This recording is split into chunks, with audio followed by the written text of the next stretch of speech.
Hello, what's up? Hello Philippines, hello world. Andito na naman po tayo para mag-react at mag-comment dito sa isang video tungkol pa rin dito kay Kibuloy at sa nangyayari sa kanya dito sa Pilipinas ngayong panahon ni Marcos.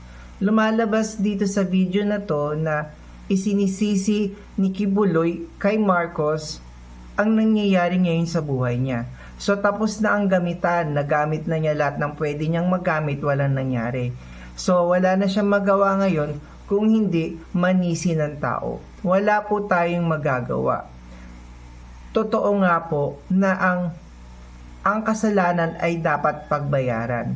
Kahit sa ang sulok ng mundo po kayo mapunta, kung may kaso po kayo, hahanapin talaga kayo at lilitaw talaga ang hustisya. Naging complicated po ang aking sitwasyon dito sa bansang Pilipinas. Mulang nanalo si Bongbong Marcos at naging presidente siya.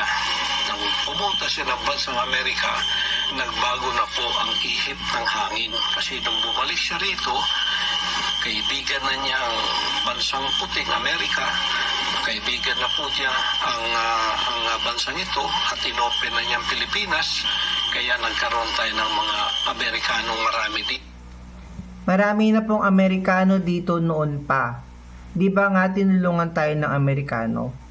So wala tayong magagawa dyan kasi yung mga US, nandito na sila matagal na. So hindi lang po yan ngayon. Iba pa ang presidente, marami ng Amerikano dito sa Pilipinas.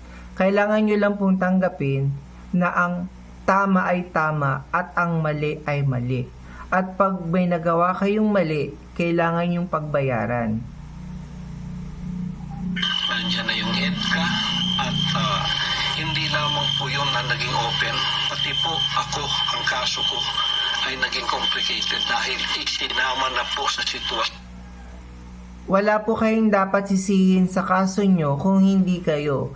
Kayo po ang gumawa ng mga kaso nyo, kaya wag nyo pong isisisi kahit kanino. Ganun po talaga kapag ang mga tao ay sobrang kakapal na muka, sobrang lalakas ng loob, sobrang kumangangkin ng posisyon na hindi naman kanila.